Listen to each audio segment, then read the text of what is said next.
Tu me demandes à moi de t'apprendre à prier? 15 ans de caté, 10 ans d'aumônerie, t'as même été enfant de cœur et tu me demandes qu'est-ce que c'est que prier? C'est peut-être ce que toi-même tu t'es dit dans ta tête. Eh ben rassure-toi, c'est normal. Et c'est même arrivé au plus grand. Regarde Saint Paul.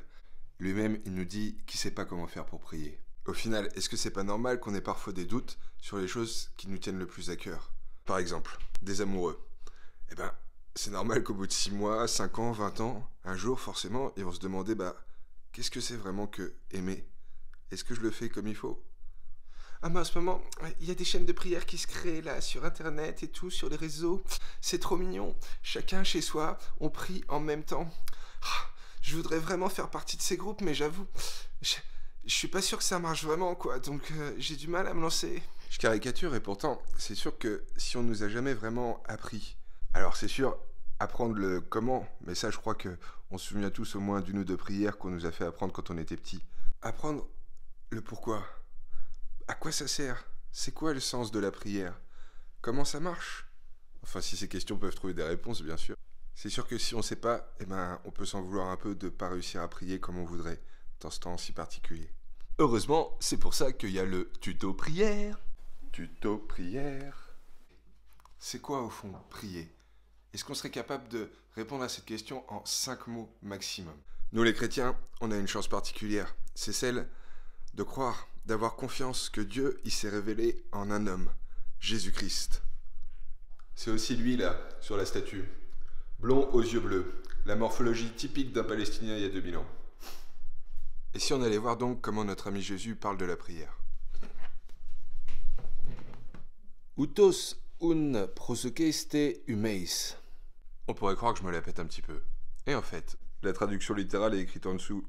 Une traduction pas toujours évidente à comprendre, vous me direz. L'avantage, c'est qu'au moins on retourne au texte original des évangélistes. Ça permet d'être au plus proche des mots que Jésus lui-même a dit. Prosokeste, donc, le verbe qui est utilisé par Jésus pour parler de la prière, ça vient de eukomai. Eukomai, ça veut dire souhaiter. Souhaiter de, donc. Demander d'une certaine façon. Et un autre terme qui est beaucoup utilisé dans le Nouveau Testament pour parler de la prière, c'est eucharistein, ce qui a donné Eucharistie, la messe qu'on vit tous les dimanches et même tous les jours pour certains. Et Eucharistie, ça signifie action de grâce. Merci. Donc en fait, la prière avec notre ami Jésus, c'est quoi? C'est ou souhaiter de lui quelque chose, lui demander quelque chose, ou au contraire, lui dire merci, être dans la gratitude, l'action de grâce. Et donc au final, être en relation avec lui. 5 mots, c'est tout. C'est juste ça la prière. Certains prient à genoux, d'autres les mains levées, certains prient en latin, certains avec de la guitare, certains dans les églises, certains embrassent les arbres. L'important, c'est pas comment on le fait, c'est pourquoi on le fait. Pour être en dialogue, en relation avec lui. Prendre le temps de discuter avec lui, lui dire toutes nos demandes, tous nos merci, et aussi peut-être prendre le temps de l'écouter.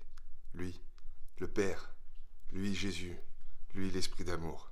Notre ancien évêque, Yves Patenotre, il disait « Le plus important, c'est de réussir à se mettre sur la fréquence de Dieu. Se connecter à lui, quel que soit le moyen. » Dans la tradition, certains grands saints ont dit que la prière, c'était la respiration de l'âme. Et si on essayait, chers amis, pendant ce temps si particulier, de tous prendre un engagement de prière au quotidien, juste parce que certainement le monde en a besoin, et que même si on ne fait pas forcément toujours très bien, eh bien, on a envie d'y croire. Bonne respiration, chers amis.